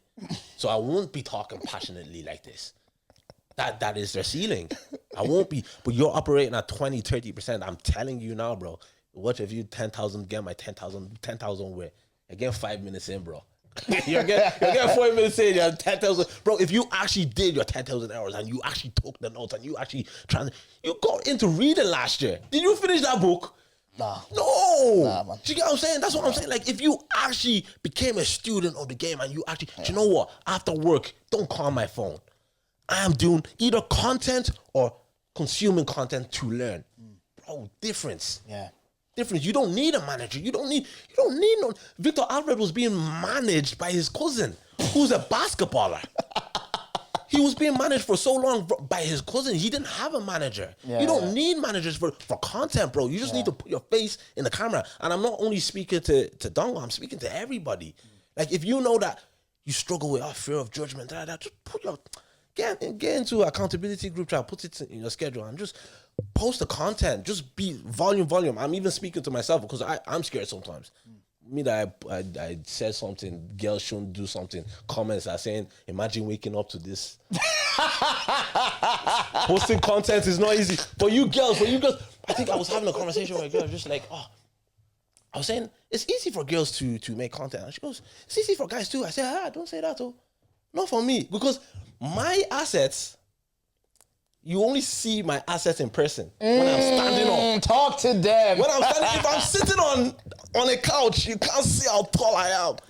You can't see the muscle. What are we talking about, bro? They're saying, imagine waking up to this. He's ugly. I'm just like, They said, one girl said he needs to get into the gym. That won't vex me. Nah. I said, nah. I said, so okay.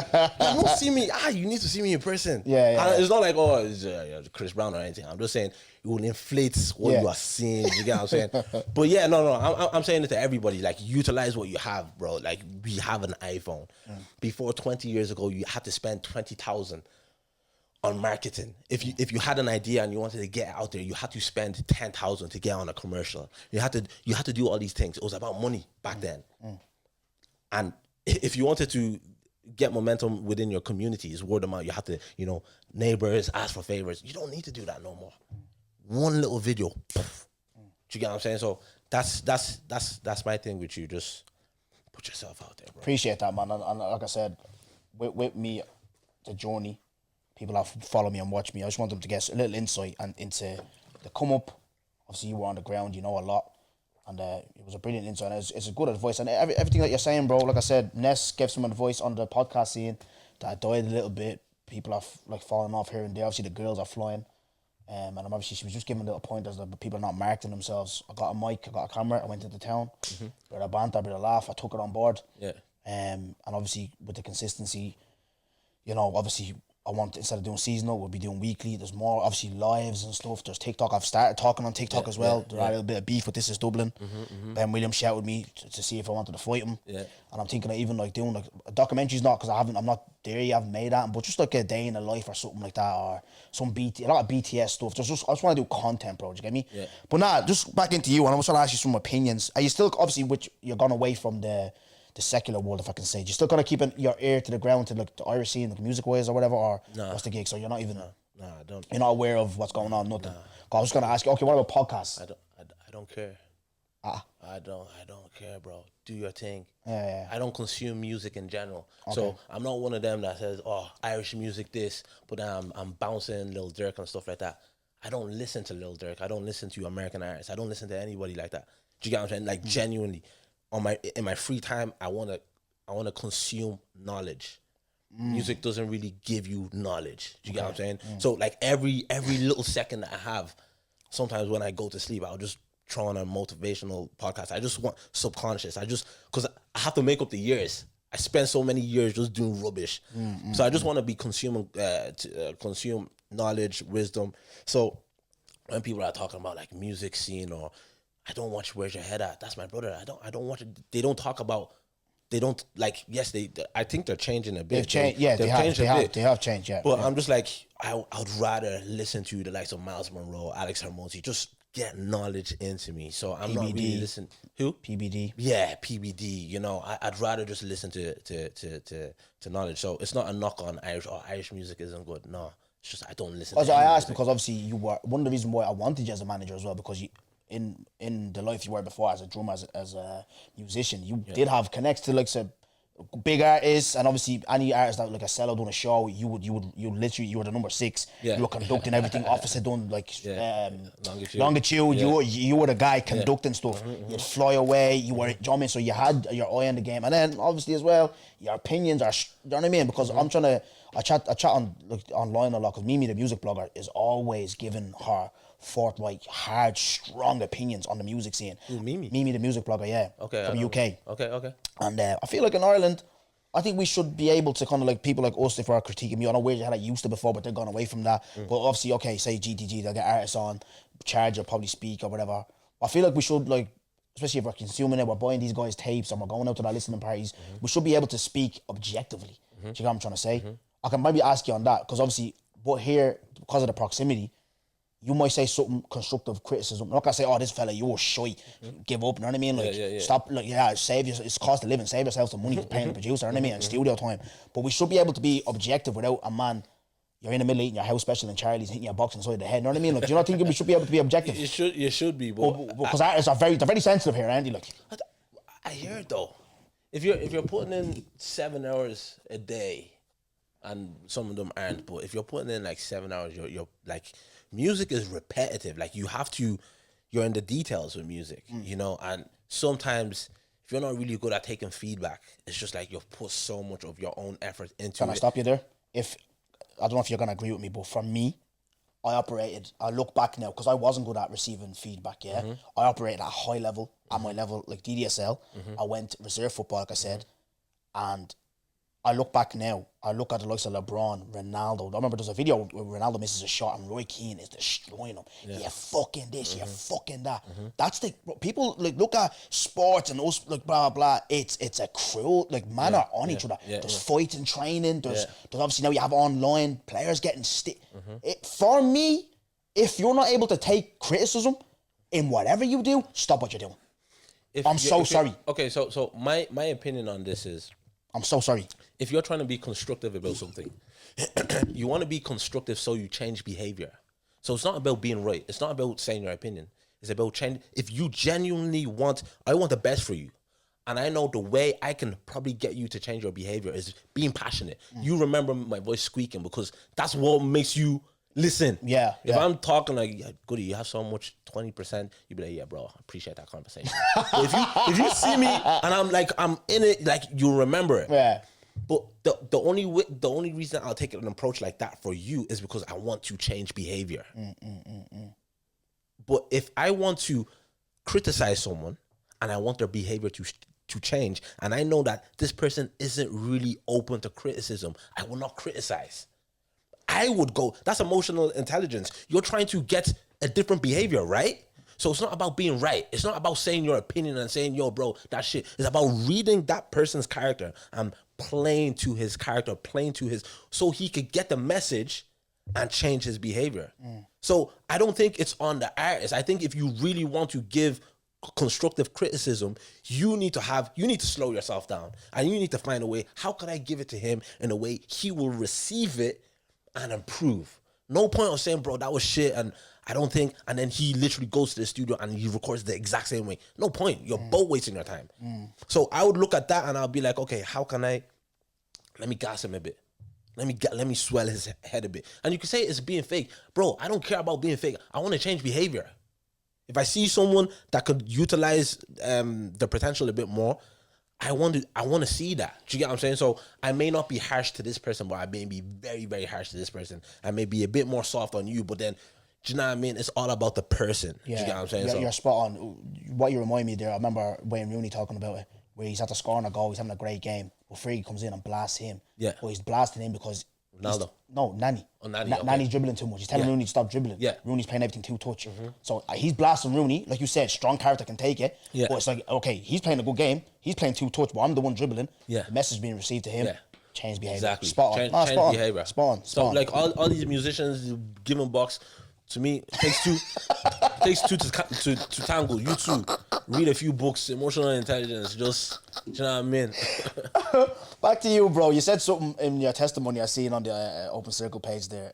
You're good at interviewing, you know. What? You're good at interviewing. Thank you. Please, I'm just student now. Student call, bro. This guy will take snap, student of the game. Will get remote to let me watch football. Yeah, man, 10,000 to let me watch outside. Go on. You talked about your testimony. You were like, your business isn't going the way it's going. I think God's probably slowing down your process. Talk to me about that. Obviously, it's obviously. I don't want to go too deep into the story because obviously, if you want to know, I think Sharon's doing well that episode. It's got so they know the gig what you're doing, right? Yeah. But chat to me. You're saying it's a bit slow. What's the gig? What's going on? Okay. So the way I see it is, I was driving yesterday. I don't have tax or NCT. I drive once a week, like literally to church. This is so real. Fair play to you. Yeah, so real. Like I don't have a license. Yeah. You know, but I'm not encouraging that. So, Neither am I. I'm not. My tax is out for like 2 days. That's what I mean. My GNB card didn't arrive. I need my GNB yeah. card to get my so now it's here. You know the gig. You know the gig. Yeah. But I was driving yesterday, and then I saw that there was a taxi man in front of me, and I was just like, this guy needs to move now. And then he went, and I was about to go, but I was just like, let me just stay. Went red. I stopped. Literally right after Garda. was a Garda. Lord. And I was just like, sometimes God puts that slow person in the way so you don't have to, you're not ready for that opportunity. You will get to that opportunity and you'll get pulled over. You will get to that turn and they'll pull you over and it's even worse. Do you get what I'm saying? So sometimes I see those things as just like, maybe you've not developed the character to even hold that much attention, that much money, stuff like that. As you know, I used to just spray money. I used to give girls money for no reason, you know. If God blessed me too early, we could have been talking millions here that I'm dashing to girls. Do you get what I'm saying? Or 500K. I know one of my boys, he got emmed up. He spent 100 grand on a girl, bro. He spent 100K on a girl. Legit. He's a legit millionaire, bro. Spent 100K on a girl. Like, when you don't have the character, and this is what I'm saying about women, they help you maintain what you're built.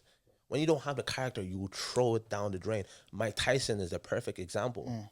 Made 300 million, but he didn't develop the character to maintain that 300 million. He's not broke, but he doesn't have money like that. No. Do you There's get a what I'm period saying? where he lost a lot of that. Went to prison. And it's because of the character. So sometimes God actually slows you down so you can become more patient, so you can actually seek him more, become more wise, get better at your decision making, because the eyes are on you way more when you're actually doing stuff. So you can't. I was talking to DJ Jesse 2 weeks ago, and I was bursting to piss. I was in town. Just went to one of the alleys. I just pissed. And the guy just, don't do that. Don't do that. And I was just like, this is me now. Yeah, like, you know, someone could say, oh, that's not that deep. But imagine seeing Patrick Bet-David in his suits. He's going to the... And there's certain things that you need to work on now before God places you in big places. Because you're not going to be able to do that small boy behavior. Yeah. Do you get what I'm saying? So Real. I see it as a way where it's just like, get the right mentors around you, get the right people around you, so you can keep developing your character, so you can actually take everything that God wants to give you. So that's why my little brother was saying, oh, bro, you're so confident in the way you said you. I said, bro, because I know that I'm probably not ready for this. And the app as well, like, it wasn't ready. And it actually wasn't ready. I deep dive. I was just like, wow, there was so many problems with the app. You know, after the supposed launch. So I actually do thank God. And I'm just like, let me just keep working on myself, working on my relationship with God, because at the end of the day, sometimes when you get so busy, that's when you forget God. You wake up in the morning, you pray, you read your Bible, because you have the time. So that foundation that you're building, you think you're building the foundation, but once investor is saying, yo, you need to fly to Australia, and it's a 48 or 36 hour flight, and you have to make those flights, and then you're coming home, you're staying for a day, and then you're going to London. Your time, your routine is not 5 a.m. every day anymore.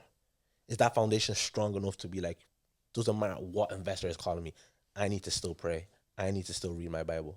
Because God sometimes is just like, yo, I'm even protecting you, because if I give you all these things, you'll forget about me. I'll have to queue up for you. Do you get what I'm saying? So it's one of them where it's just like, I want to develop that solid foundation to the point where anything could come my way.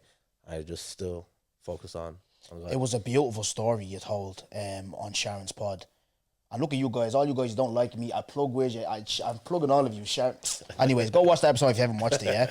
But I remember you said something, I don't know, along the lines of, I don't know if you read something or if your mum told you, but it's like, just sit in silence and then the idea will come to you. Yeah. And that's where the idea came to you of an app, because you went there searching for something, blah, blah. It was a beautiful way you constructed it, yeah? And do you know what, Smiley, the other night, one of my last nights in the apartment, herself went to... Such an Irish thing to say. She went to Wexford with my son. Okay. And I was alone in the bed. And I was like, do you know what? I thought of you. And I said, let me... I'm good. Let me try what Smiley did. Let me get an idea. I want to create.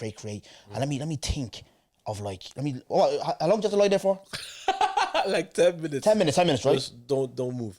Don't move. Yeah. I laid there for 10 minutes. Guess what I did, Smiley? What? Had a wank. So what the fuck's this fella talking about? I sat there, free guy. I said it's too disrespectful to obviously ring someone and say, I'll come down here. I just blasted one. I said, fuck that. The idea went out the window. I had a nice kip. But nah, Smiley, do you know what? You're impulsive. You're impulsive, man. So what's going forward now? So what's the gig now going forward for you? Like with your business adventures, or anything to plug? What's going on? If you want to explain little quickly to my audience, my viewers, what is it that you're trying to build for yourself? What am I trying to build for myself with the business? Or the business, yeah. With the business, I'm just trying to solve a problem that I saw whilst I was in Milan, and then also my brother had another problem like 2 months later. So that's where the concept really got refined. But right now, I'm just trying to solve that problem of when you're in a foreign country and you go to TikTok, nice places to eat in Bali, for example, you don't know the rat mines of Bali. So you don't know how far rat mines of Bali is from your accommodation. So what you do is you see the video, oh, this looks good. You save the video. Then you go to Google Maps and you put your Airbnb location into Google Maps as your pin location, and then you have to put in the name of the restaurant in Bali. And some of them is like foreign language. So you have to, how do you spell that again? So you have to put that into Google Maps to calculate the distance. Then from there, you probably go to Google to see the menu. Okay, let me see what's on the menu. Okay, if it's a nice spot, you probably have to book. So all these things are just like app to app to app. You know, I want to put everything like a click away.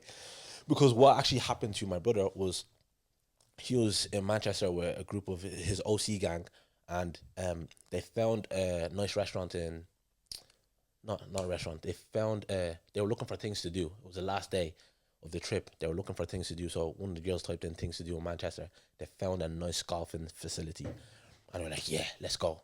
10 of them just separated themselves, booked Ubers.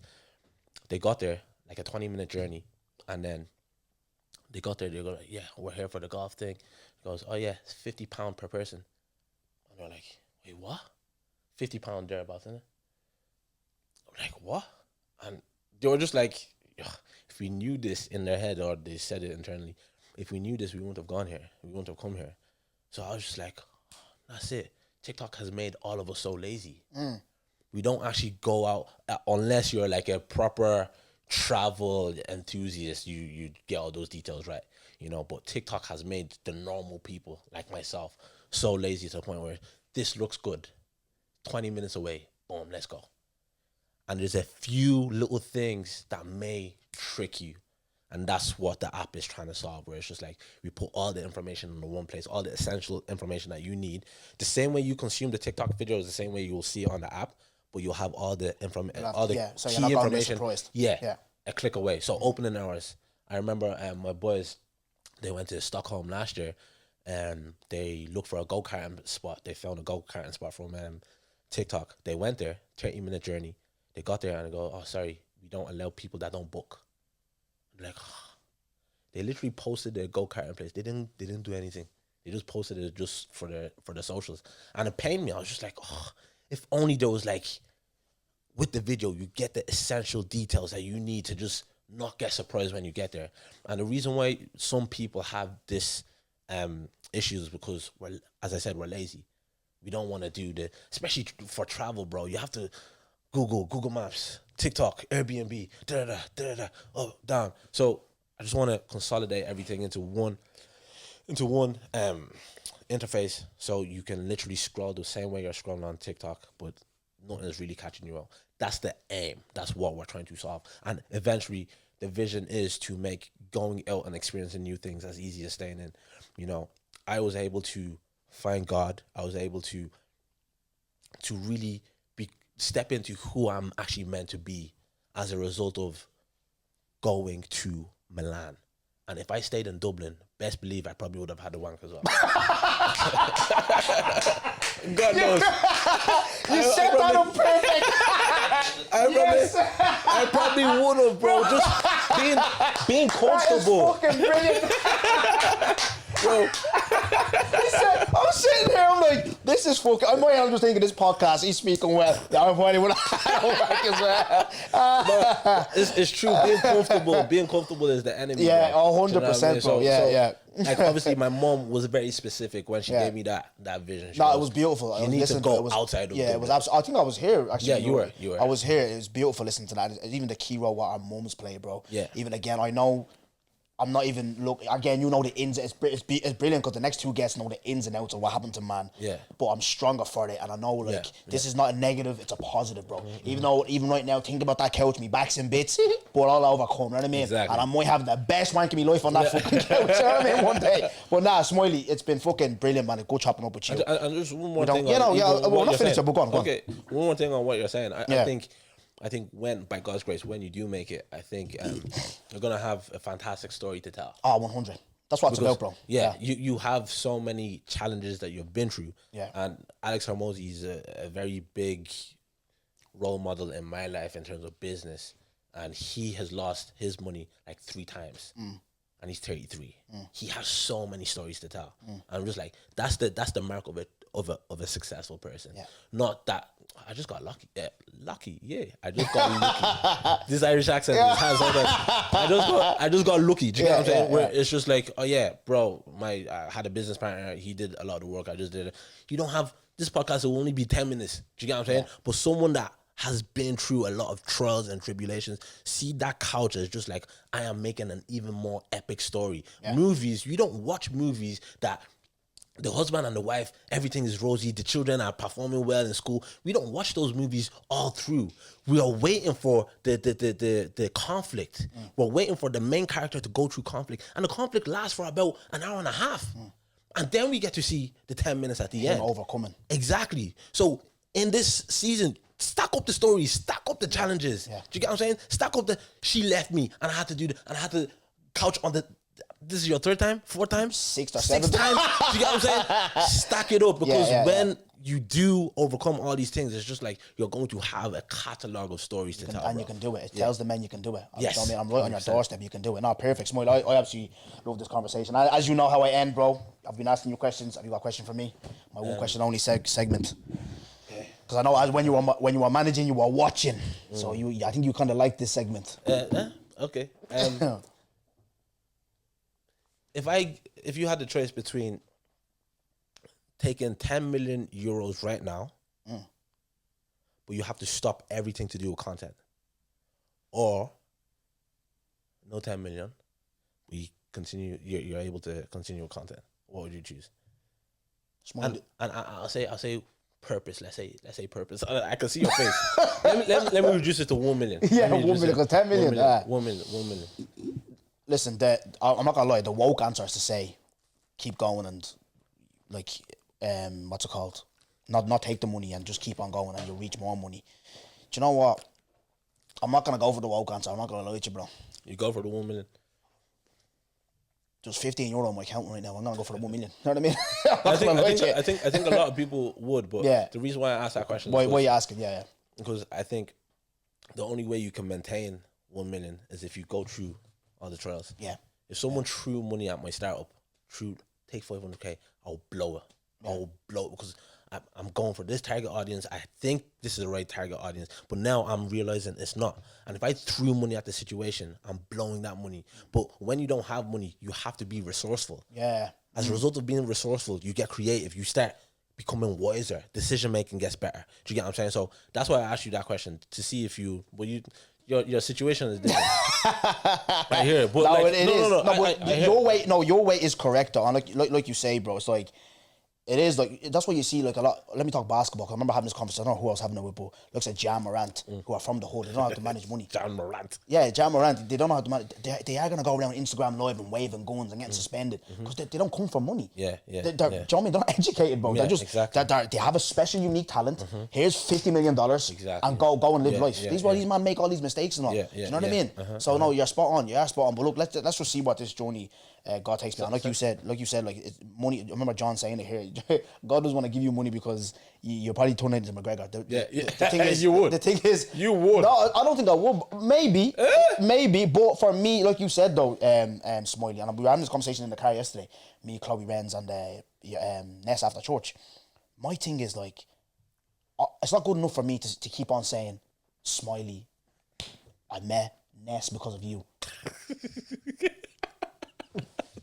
I would be It's not good enough for me. Here today if I met Laulu and Tommy because of you. I'm not gonna lie to you. I'll say this on camera. I don't give a fuck. This is big and bold, right? One of my ideas, I always think, if I came into money, I'd like to do something like, just for the time your brother gives me. Yeah. I'd like to be like, right, would you like to start your own kind of like, like full-time, build your own? Yeah. Here, I'm making Jake Paul money from content or whatever. Here's like 200-300 bags. Yeah. If you have a site, I'll build something for it. You know what I mean? Or Smiley, what? Holiday, you and your man, your family. That's me. That's why I want money, to be proper grateful. Do you get me? I don't give a rat's about it's nice, the rollies and all. Yeah, it's all. But I'd rather people, they're happy and they're doing something for me or they're helping me. But I can like I said it already. Instead of like Christmas, buying you a jersey or whatever. Look at shits and gigs. One of the boys buy each other a car. Yeah. Do you know what I mean? Chunks, what the Chunks boy, or what the Philly boy, you want rollies and all. I want to be there for the man, do you know what I mean? I want to be able to talk like that. That's why I want money. I don't want money just to look at me, I'm the guy, blah, blah. Smiley, I remember the other day I was talking for lunch. This is where I'm coming from, bro. I'm talking for lunch. And I'm laughing. And people, you're laughing. So when bread does come in, if I am being McGregor, I'm going to remind you, I was sleeping for lunch at one stage. So don't come to me and say you were arrogant. I told you all these stories where before, where people, like you said, we've had conversations, Smiley, where some people's personality are that money. Remember we've had these conversations? People 100%. flaunting their money, they're getting girls through money. No, I'm going to get through humour. You're laughing at me. Minus 15. I've told all these stories. Remember that. Because when it does come to the flexing, you're not humble. Remember, I talked for lunch. Right? But now, Smiley, I enjoyed it. Second question. Go ahead. Real quick. You have another one. Go ahead. Second and last question. Go on. what do you put your impulsive nature down to?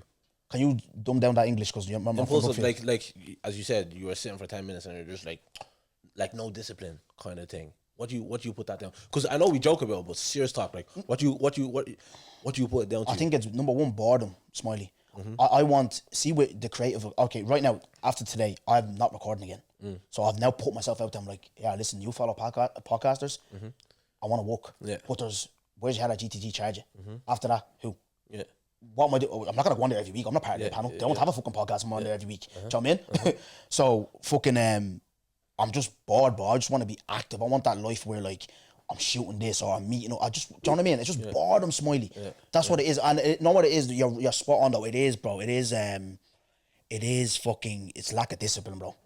And it's bad because it is something that I want to cut out. And it's not. I remember having this conversation when I had Jeffrey, Benny, and I think Mo on the pod. I'm not gonna. There are some people that blast 6-7 times a day. That's mental. But my mum would be like once every 3 weeks. Okay. Do you put that? That's not a mental health problem, is it? No. I won't put. You're laughing. You're 32. Relax now. 31. 22 in February. Yeah. I won't put it down to the mental health problem, but I think you have the makeup to really just be very, very disciplined. If you have that makeup, and we can see that through your career in football. So I think at this age, what are you going to be teaching your son? You're not going to be teaching, and I'm not trying to bash you. And I know you're not. This is the way we talk. You're vexing. Don't say that. This is the way we talk. Yeah, I can take it. I'm not going to cry. I'm just like, you're a father. Yeah. What are you going to actually teach your son? Yeah. You know, and like, because sometimes when we talk, sometimes I'm just like, he's one of like 26.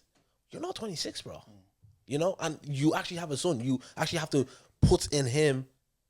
You need to instill discipline into him. Yeah. And if he can't see that from his dad, he's definitely not going to be disciplined. Yeah, 100%. And I remember you saying to me one time as well. I remember I was giving out about something I was to do with girls or something. I remember you saying, "Dong, I don't like your problems." Yeah. When KD's telling me, when my brother's telling me about his problems, it's like he's trying to get his team to do this, and I like KD's problems. Yeah. But your problems, I don't like your problems. Yeah. No, real talk. That's why. That's why. Real talk. And that's what I'm trying to like I said before. My problems now is like, okay, what next? Like, do you know what I mean? So the next episode, I'm gonna be announcing like something big. Okay. So, and do you know what? To end the podcast, you said that I don't like your problems. Now we're gonna leave it to the audience. In 1 year's time, please come back to this episode and let's see if Goody has new problems. Okay, because it's always couch. It's always this. It's always the herself. It's always my daughter. Let's see, but by God's grace, and I'm saying this in a light-hearted manner, bro. No, of course. Hopefully, the decision making gets better to the point where with that, the problem is actually content, not content creation. It's just like, oh, bro, I was asked to go to Greece. I'm tired, and you know, hopefully, with that though, and we'll close because this has been we're over time now. But it's like before there wasn't God, bro. Do you know what I mean? The reset there wasn't with God, but the reset has been with, and obviously things are smooth with the child, and they'll be smooth with the children. And next year when we do come back. Amen. It'll be better, bigger and better. So thank you, Smiley. Thank you. Like, share, subscribe. Thank you. Kulak says no. Amen.